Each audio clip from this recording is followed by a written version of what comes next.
que está aí, a sabedoria do mundo e a sabedoria de Deus. Em Tiago, no capítulo 3, no verso 13 até o 15, eu vou ler para você, presta atenção, entendeu? Preste atenção com todo o seu amor, com toda a alegria do seu coraçãozinho, preste atenção, me acompanhe, tá bom? Olha aqui, quem dentre vós é sábio e entendido? É uma pergunta. Quem aqui?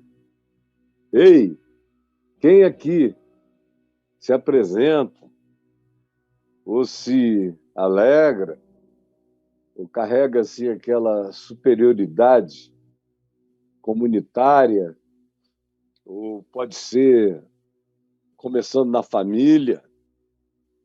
Eu sou mais velho, parece que ser mais velho é ser mais sábio. Eu estou na igreja há mais tempo, parece que é ser mais sábio. Ou eu estudei mais, ou eu sei mais teologia, doutrina, dogma, conheço mais autores, parece que é ser mais sábio. Ou então você anda com esse empavonamento por causa dessas supostas factualidades que colocam você em superioridade de saber e de conhecimento perante os demais, vive isso na família, vive isso na parentela, vive isso profissionalmente, com a sua atitude, e vive isso nas expressões sociais variadas e diversas. Em geral, essa pessoa que se pensa mais sábia, superior, mais conhecedora, se auto-premia ou premia com certas medalhas de autoexaltação que o tornam grande, pedante, chato, orgulhoso, horroroso. Em vez de fazer o cara melhorar, o piora. Porque a motivação dele para saber não foi a melhor. E quando a nossa motivação para aprender não é a melhor, preste atenção. Quando a nossa motivação para aprender, para crescer em sabedoria, em conhecimento, em ciência, não é a melhor, quando ela é catapultada por orgulho, por vaidade, por arrogância, por pseudo-sabedoria, tudo isso, ela não realiza o verdadeiro conhecimento. Não realiza, entendeu? Não realiza. O cara faz pós-doutorado, mas não realiza sabedoria. Ele pode se tornar uma enciclopédia de conhecimentos memorizados, mas ele não é uma encarnação de sabedoria amorosa. Como diz Paulo, porque aquele que pensa que sabe, está lá em 1 Coríntios 8, aquele que pensa que sabe, com efeito, não aprendeu ainda como convém saber. Porque aquele que pensa que sabe, não aprendeu ainda como convém saber. Ele disse, Paulo, lá em 1 Coríntios 8, que o saber, segundo o mundo, segundo a presunção, segundo a arrogância, ele apenas nos incha, nos infla, nos engorda de conhecimento, nos faz glutões de conhecimento, nos faz obesos de informações, mas não realiza o verdadeiro conhecimento. Porque se você sabe todas as coisas, como Paulo disse em 1 Coríntios 13, se você tem todo conhecimento, toda a sabedoria, todas as interpretações e saberes disponíveis em você, mas se você não tiver amor, nada disso vai ter valor. Você pode até receber prêmios, mas O mundo espiritual não conhecerá jamais você como um ser humano que carrega a sabedoria de Deus. A sabedoria de Deus é praticada com amor. Então, deixa eu perguntar de novo a você o que Tiago perguntou. Quem aqui é sábio e entendido? Por que você acha que é? E aí, Tiago diz: se é, mostre. Como a gente mostra? E a gente fica logo querendo imaginar que o sábio e entendido tem que mostrar isso num concurso de saberes, e numa live com um outro para fazer uma espécie de duelo de conhecimentos, ou procurando grupos, academias, para expressar o quanto você sabe. Eu não estou dizendo que não haja hora para esse tipo de exposição acadêmica. Tem hora. Só não pode ser com esse objetivo, nem com essa motivação, nem por causa dessas catapultas carnais na mente e no coração. Sabedoria é para gente madura, não é para tolos. Tolos adquirem milhões, trilhões de informações e nunca se tornam sábios. Porque a verdadeira sabedoria é demonstrada num laboratório diferente, onde o conhecimento é expresso como atitude, como comportamento, como posicionamento, como postura, como olhar, como interpretação, como escolha. Quem aqui é o sábio e o entendido? Então mostre. Mostre. Ele diz quais são as demonstrações que se espera segundo o Evangelho, segundo Jesus, segundo Cristo Jesus. Mostre como?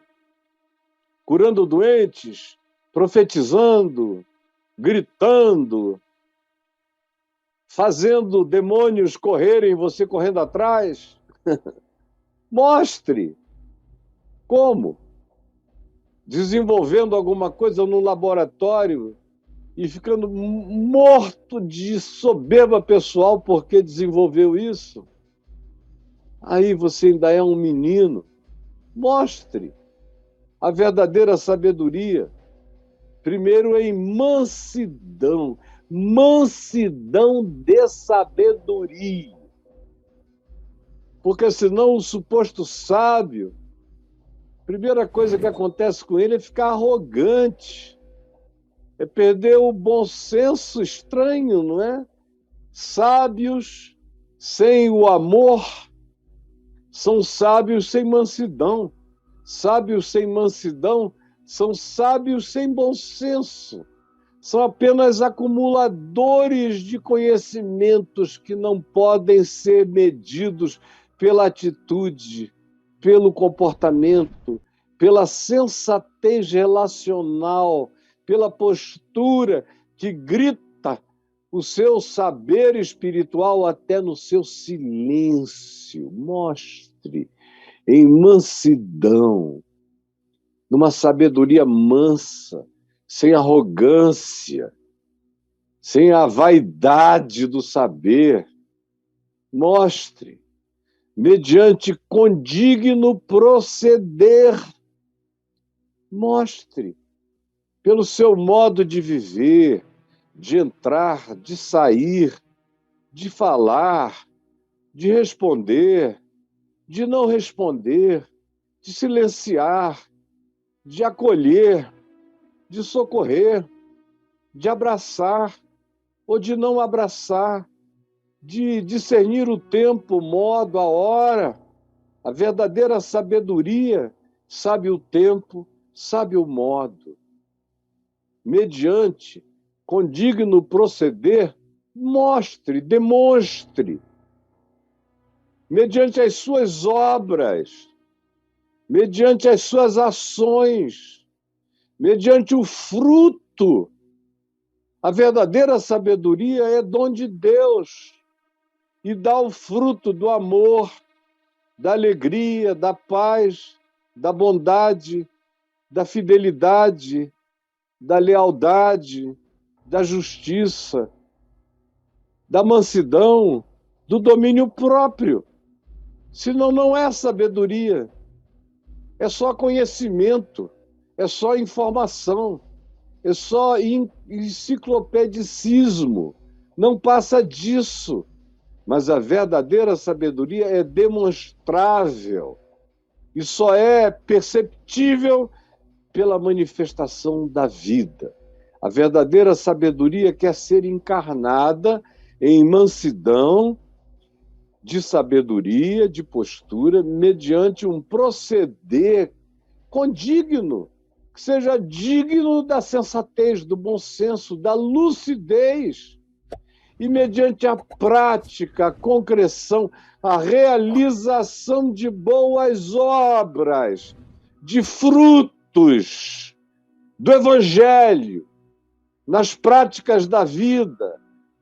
Porque quem quer que suponha ser sábio, sem fazer a sabedoria se transformar em algo escrito, nos passos da caminhada, nos modos do viver, nos gestos do existir, é apenas um tolo, inflado, um boneco de posto, tomado de ventos, soprado por eles de um lado para o outro, sempre sabendo as últimas informações e não saindo do lugar, não vivendo nada. Se, pelo contrário, prossegue Tiago, tendes em vosso coração, trazeis no coração, se vocês carregam no coração, no interior, na mente, nos pensamentos, nos sentimentos, algumas outras coisas, dá para ver que o que existe em vocês não é sabedoria, porque, segundo Deus, sabedoria não é medida pela acumulação de informações. Mostre que o coração ficou sábio, porque ele venceu as coisas da sabedoria baixa, da subsabedoria, que é o que a maioria louva, sem saber que não está nem de longe no nível da sabedoria que é demonstrável no laboratório da vida, como prática de mansidão no saber, de condigno proceder e de obras de amor, de graça, de fidelidade, de caráter na relacionalidade, obras vivas. Mas se é o oposto disso, que a gente carrega no coração, então não é sabedoria. Se do meu coração eu estou habitado por disputa, por inveja, por facção, por competição, não é sabedoria. A sabedoria não compete com ninguém. Ela só quer vencer a própria insensatez e ignorância no seu próprio coração. A verdadeira sabedoria não se mede com ninguém, ela só se desafia a crescer. Portanto, ela não é carregada de inveja, jamais. Não é alguém ao lado que é a minha motivação para ser sábio. A minha motivação para ser sábio é Jesus, é crescer, é aprender a mente de Cristo, os pensamentos de Cristo, a sabedoria de Cristo. O Evangelho é a sabedoria de Deus praticada por Jesus. Como diz Paulo, em vários lugares, e o mais proeminente dele em 1 Coríntios, no capítulo 1, capítulo 2, onde ele define essa sabedoria divina, que não se mede para o lado, que só olha para dentro, se desafia a crescer na direção de Jesus.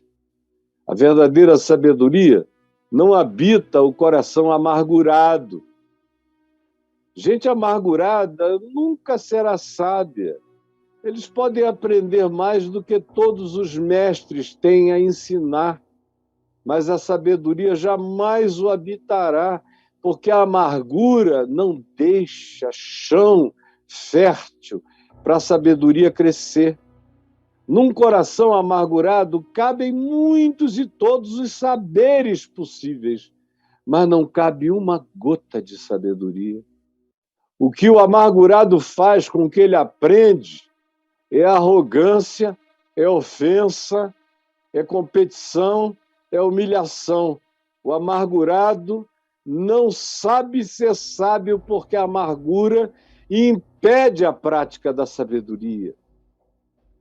A sabedoria não carrega amargores, nem tampouco sentimento faccioso, sentimento de ele não, eles não, jamais aqui, não falo, não recebo, não atendo, nem ouço.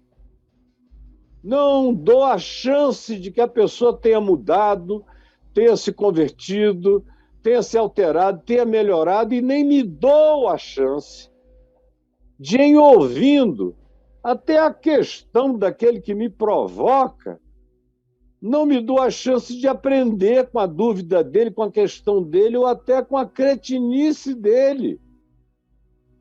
Porque eu carrego em mim um sentimento de divisão, de facciosidade. Faço parte de uma falange, de uma facção, de um outro bando, de uma outra denominação. A sabedoria de Deus também, além de não carregar inveja, nem amargura, nem sentimento faccioso, ela também não se gloria de si mesma.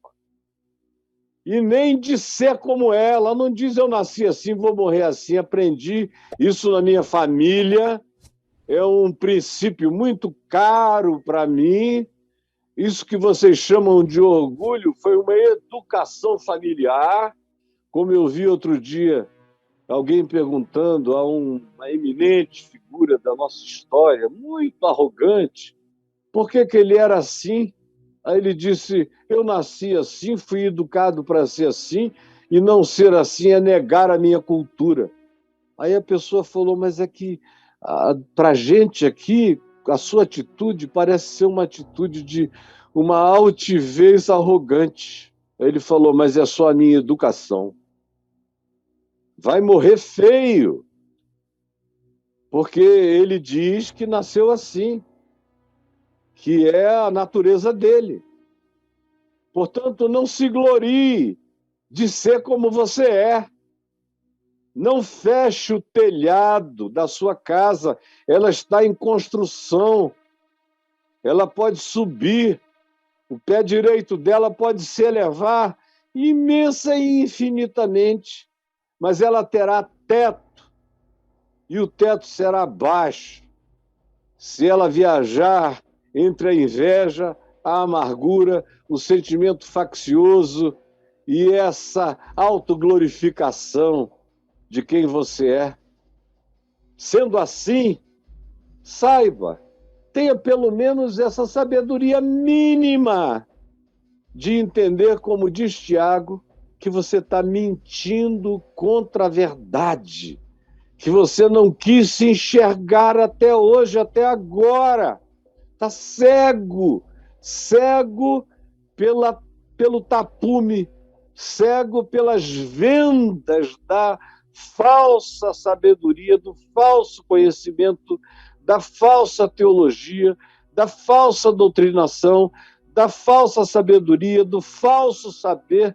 Está engordo, está inflado, virou glutão de informações, mas está magérrimo, definhando pela falta de sabedoria, definhando no casamento, definhando junto aos filhos, definhando em relação às amizades, definhando em relação aos vínculos, definhando.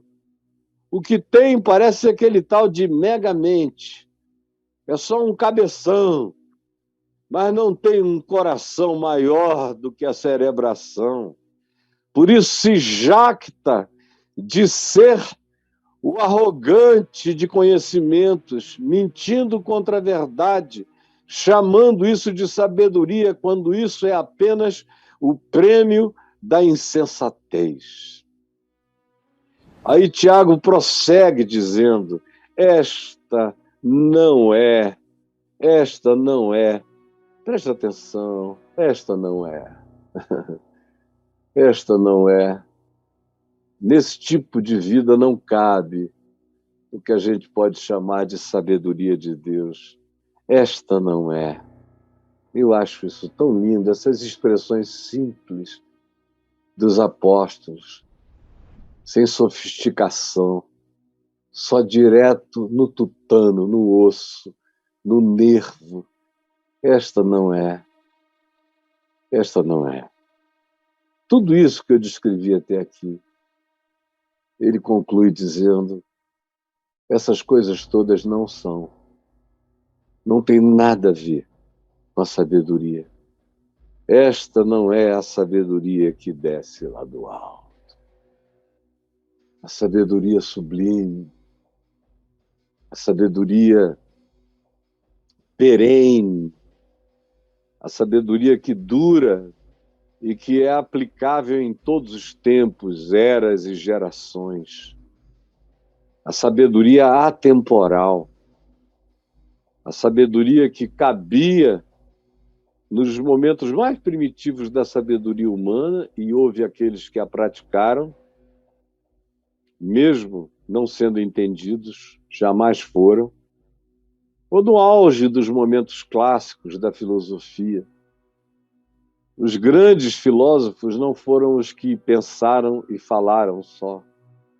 Foram os que tiveram a coragem de viver pelas implicações, como foi o caso de Sócrates, que, pelo amor à sabedoria verdadeira, foi envenenado e tomou o próprio veneno, a cicuta que a ele foi dada, porque a proposta era ou negar a sabedoria e ter vida, ou manter a confissão da sabedoria e morrer. E ele sabiamente preferiu viver eternamente abraçado com a sabedoria do que perder a realidade de tudo quanto ele tinha dito, que teria desaparecido. Ele não teria sido nem objeto dos escritos de Platão, que na realidade celebrizaram Platão, não só a Sócrates. Foi a vivência, a existencialidade da sabedoria vivida por Sócrates que também imortalizou Platão, narrando-a. E eu não estou reduzindo Platão só a Sócrates, mas eu estou dizendo que Sócrates foi a catapulta principal. A verdadeira sabedoria, ela se pratica pelo sábio. Esta não é a sabedoria que desce lá do alto. Antes, essa sabedoria que eu já descrevi aqui, invejosa, amargurada, cheia de sentimento faccioso, soberba, arrogante, que mente contra a verdade, que se auto-engana, presunçosa, não vem lá do alto.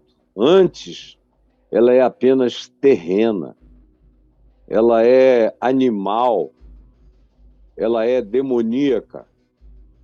Ao dizer terrena, ele está dizendo, ela faz parte apenas dessa lógica linear das vantagens, das conclusões, das contas que se fecham.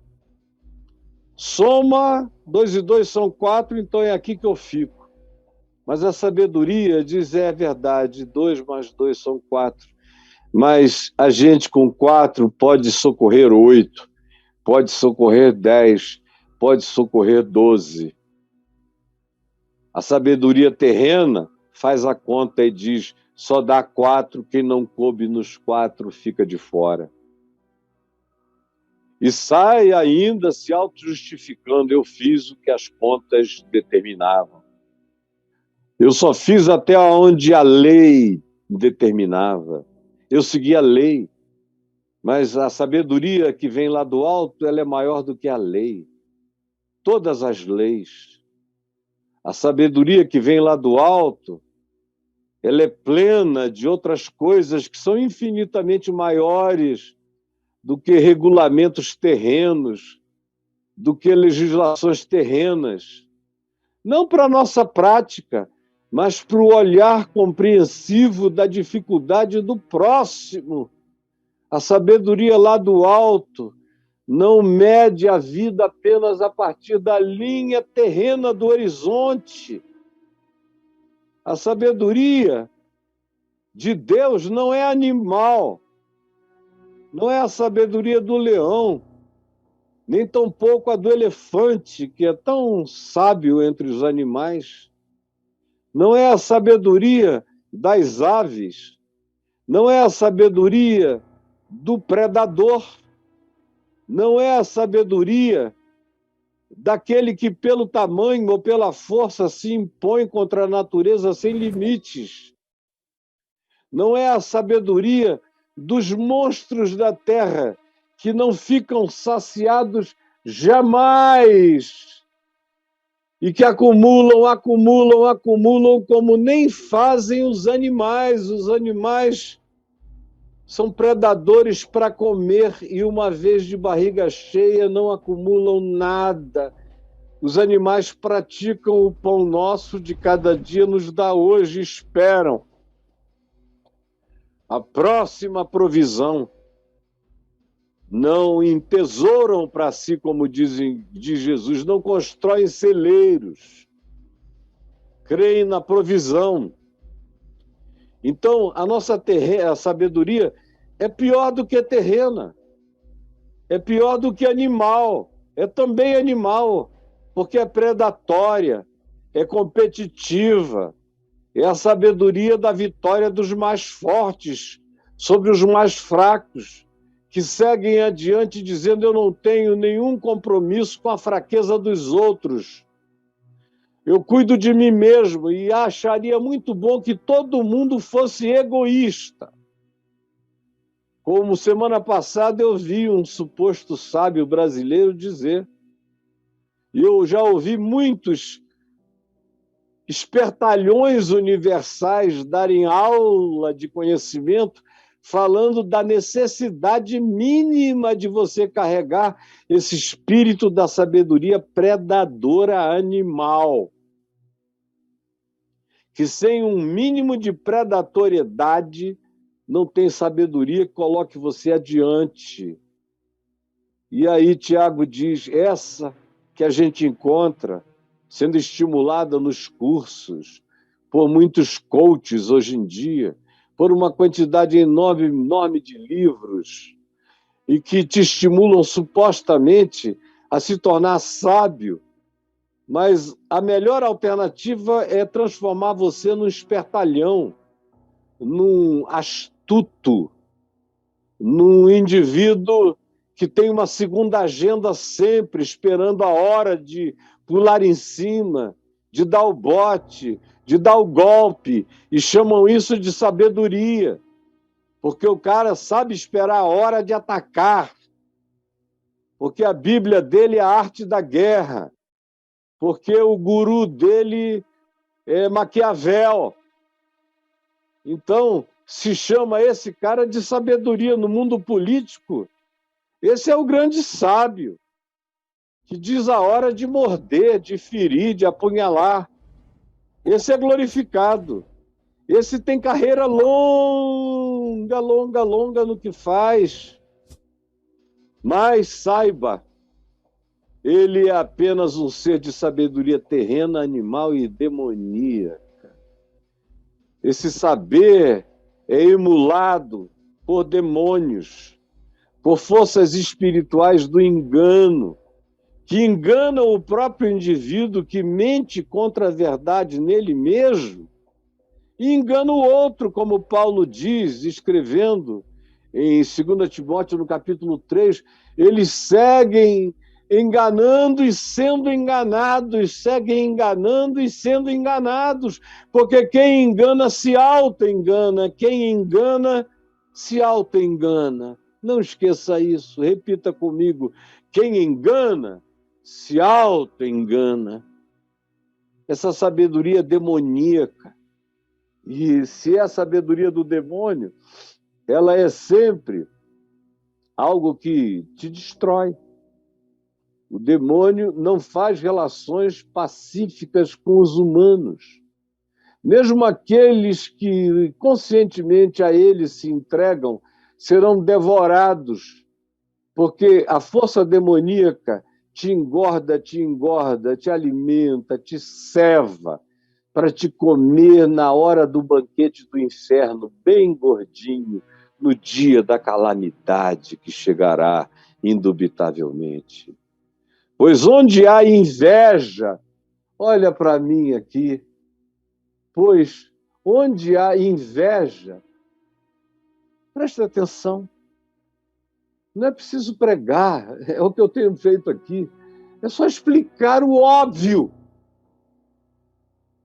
Quem dera esse óbvio que eu estou explicando aqui fosse pregado todo domingo, pelo menos, em todas as chamadas igrejas do Brasil.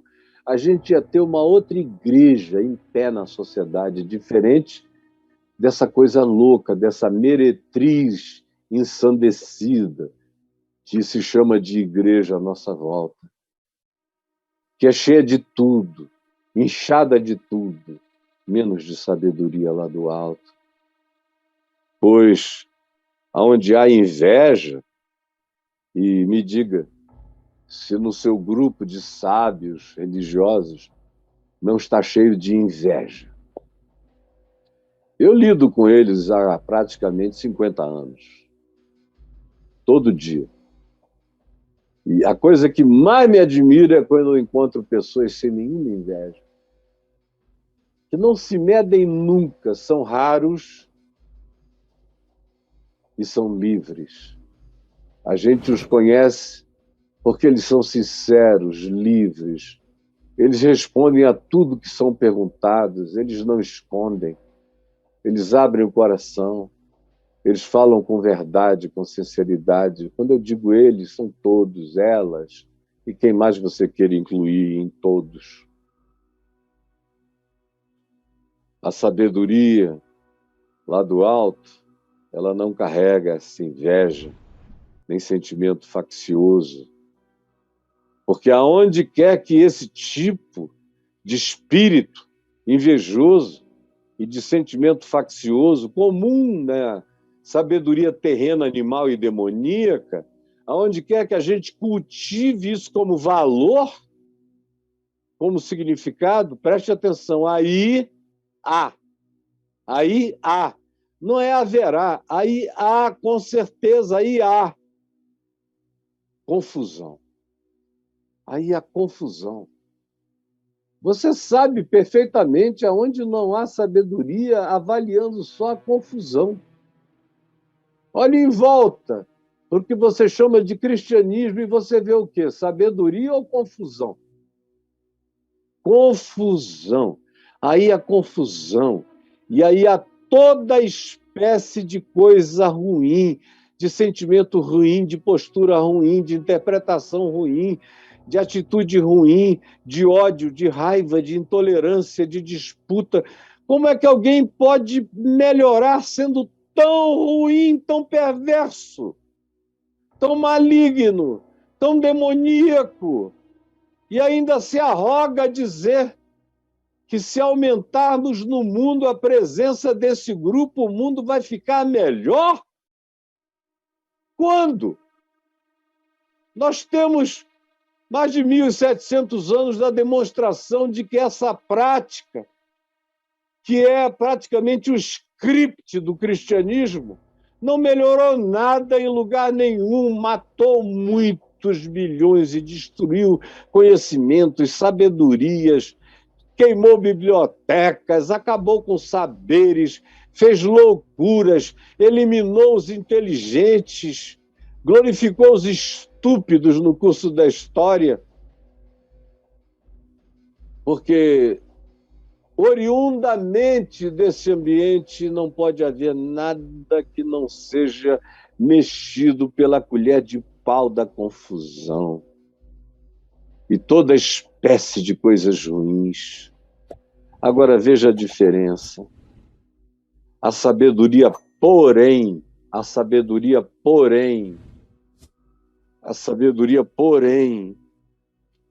é adversativa em relação a tudo que eu descrevi até aqui.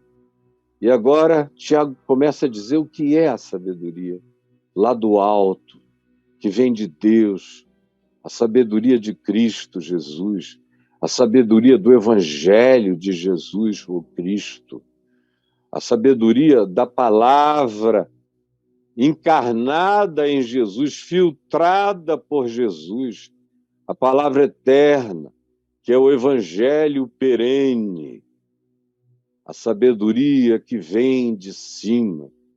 É, primeiramente, Tiago diz, pura. Ela não vem com essas jaças. O cara não fica citando contradições para mostrar conhecimentos e depois não saber conclusão nenhuma. A sabedoria lá do alto purifica, filtra, simplifica, opera pelo amor, faz tudo passar pelo filtro do amor, da verdade, da justiça, da bondade, da fidelidade. E como não tem amargura, não tem facciosidade, não tem acepção de conhecimentos, nem tem acepção de mestres, nem tem acepção de ensinos. Se for verdade, é como Paulo disse, usando a verdadeira sabedoria, examinai todas as coisas e retende o que é bom. Essa é a pureza da verdadeira sabedoria. É examinar tudo e fazer o filtro, ficar com a essência, com o suprassumo, com aquilo que tem a ver com o extrato da vida, que é amor, que é verdade, justiça, alegria, paz, bondade, longanimidade, domínio próprio. Essa é a pureza da sabedoria, que vem lá do alto. Primeiramente é assim. Depois, Tiago diz, ela é pacífica. Ela não é intolerante. Ela acolhe os diferentes, os estranhos, os distintos. Ela não precisa concordar com tudo e nem com nada para ouvir, para compreender, para se compadecer, para não agir segundo o impulso animal, nem a vaidade terrena, nem a pulsão demoníaca. A pulsão demoníaca quer praticar a intolerância, a segregação, a separação. Eles contra nós, nós contra eles. Mas a verdadeira sabedoria, em primeiro lugar, é pura. Ela não tem essas categorias nem esses critérios. Em segundo lugar, Tiago diz, ela é pacífica. Ela promove paz. Ela não precisa ter razão. Ela não briga por vencer, fazer e impor as suas teses. O maior esforço dela é pela manutenção da paz, aonde possa existir algum diálogo, porque a verdadeira sabedoria sabe que nada, nenhuma lucidez se instila no coração de ninguém se não for através da atitude pura e do gesto pacífico e desarmado. Se não for assim, você só arma o outro contra as possibilidades da absorção da sabedoria. Por isso ela tem que ser pacífica. Que coisa mais absolutamente óbvia, não é? Pura, sem arrogâncias, sem complexificações. Quanto mais você vai direto ao que é verdade, ao ponto, melhor. Não precisa criar a sinuosidade de uma lista de saberes, nem apresentar uma bibliografia descomunal para cada coisa que você concluiu na vida. Não. Só conclua com amor. E se é segundo o Evangelho, pratique. Porque a sabedoria lá do alto é assim, pura. Depois ela é pacífica. Depois ela é indulgente, acolhedora. Ela é pacífica e ela é inclusiva, ela é acolhedora, ela é misericordiosa. Ela olha e ela vê o que o outro não compreendeu, vê as razões psicológicas do outro não ter compreendido, as razões culturais, as razões circunstanciais do espaço-tempo, da história em que ele viveu, da geração abrucutuzada da qual ele fez parte. Na verdadeira sabedoria, toda essa indulgência de olhar tem que estar presente, senão não é a sabedoria que veio lá do alto. Porque a sabedoria que veio lá do alto continua aqui a se descrever, dizendo que ela é tratável, ela é gentil, ela é cavalheira, ela conversa, ela ouve, ou ela até silencia, ou ela até sorri com aquela atitude branda e sabendo que não existe possibilidade de continuar alguma coisa que não vá transformar-se em conflito, ela prefere deixar o conflito e se retirar aonde ainda é possível retomar qualquer conversa, sem um bloqueio definitivo no coração do outro. Por isso, a verdadeira sabedoria é marcada pela tratabilidade, pela afabilidade, porque ela é plena de misericórdia, plena, ela é carregada de um coração misericordioso que se compadece da miséria do outro. Não é só miséria econômica, nem miséria financeira ou social, é miséria psíquica, a miséria de caráter, a miséria de falta de cultura, a miséria da ignorância, a miséria de não ter saber, a miséria da estupidez, a miséria da postura intolerante, facciosa, amargurada, odienta, odiosa, belicosa. Isso é uma miséria para a qual eu tenho que ter misericórdia. Coração misericordioso é o coração que percebe a miséria alheia. Com esse gesto e essa visão que atravessa a estupidez e discerne no âmago toda a fragilidade da arrogância do outro. Por isso eu não entro em estado de guerra, mas de pacificação, de indulgência, de tratabilidade, porque o meu coração sábio fica pleno de misericórdia, fica pleno de bons frutos,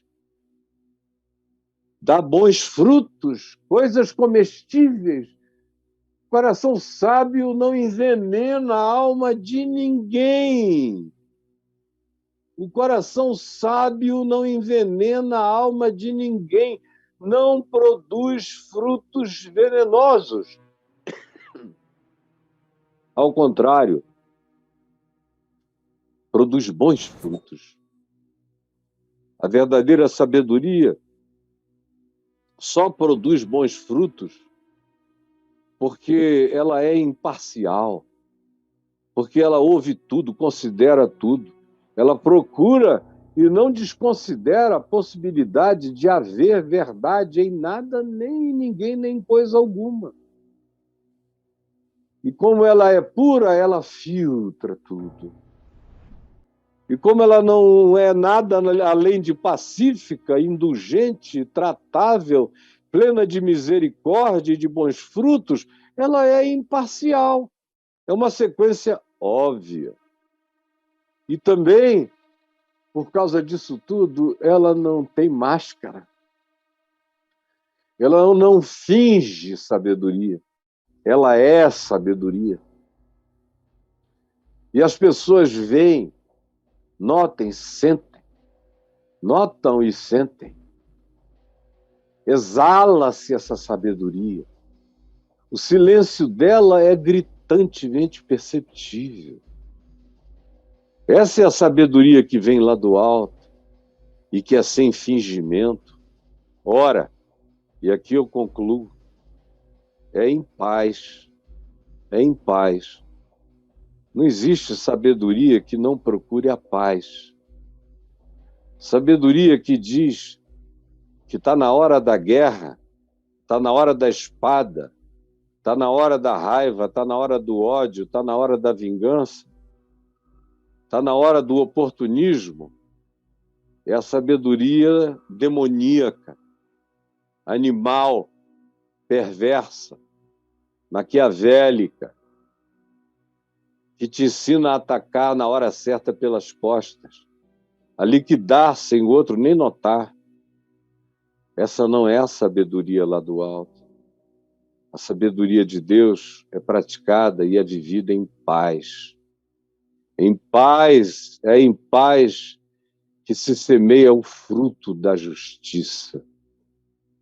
Esse fruto bom da sabedoria só vinga, só alimenta, só faz bem quando ele é semeado através dos meios certos.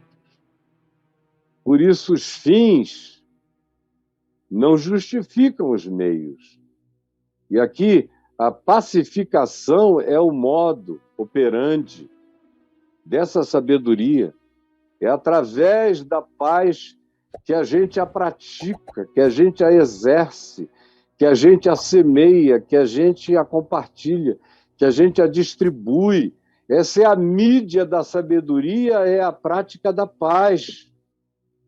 É o olhar da paz, é a preferência da paz, é a prioridade da paz. Como disse Paulo, no que depender de vós, tende paz com todos os seres humanos, porque é em paz que se semeia a semente da paz, o fruto da paz. Você quer paz? Eu vejo muita gente querendo paz e tentando encontrar paz por meio da intolerância, da raiva, da ortodoxia discursiva, do atropelo apologético, da profecia contra a alma do outro, transformando conversas fraternas e familiares em ameaças escatológicas de juízo. Assim só se produz a confusão e o inferno, batizado em nome de Jesus, que a gente assiste entre nós, porque a prioridade não é paz, nem paz para eles, nem paz uns com os outros, e muito menos paz com o resto da sociedade, que se dane, com ela eu serei intolerante. Eu quero é ganhar o poder para impor o que eu chamo de valor certo contra os outros. É promotor da confusão, do ódio e da destruição, em nome da sabedoria. Porque é em paz que se semeia o fruto da justiça para os que procuram a paz. Para os que procuram a paz. É assim que eu devo lidar com todos os seres humanos, é assim que deve ser a minha vidinha, entendeu? No entanto, se eu quero ser sábio, eu tenho que saber a diferença entre a astúcia terrena, mundana, animal, predatória, demoníaca, do espertalhão, e a sabedoria mansa, pura, indulgente, misericordiosa, imparcial, justa, cheia de compaixão, de capacidade de olhar e se solidarizar com a ignorância e com a história da estupidez humana. Por isso, a verdadeira sabedoria abre o dia da própria alma, dizendo: Senhor, me perdoa, nos meus enganos, me ajuda a encontrar hoje, mais uma vez, a sintonia com a verdade do teu amor que conduz à verdadeira sabedoria. E me ajuda, Senhor, a não praticar a insensatez de nenhuma forma de sabedoria mundana. E nos meus encontros, antecipadamente, me faz saber que a minha oração é uma só. Pai, perdoa-lhes porque eles não sabem o que fazem. Porque eu quero é semear a semente da paz para o meu benefício, para o benefício de tantos quantos possam se alimentar do fruto da minha vida, a começar de dentro da minha casa. É isso que eu quero semear. É esse o rastro que eu quero deixar. Esse é o bosque de frutuosidade que eu quero plantar. É sob essas sombras que eu quero deitar. Esse é o reino que eu quero ter a alegria de a ele pertencer. E é essa pessoa que eu desejo ser. Em nome de Jesus. Amém, amém, amém e amém.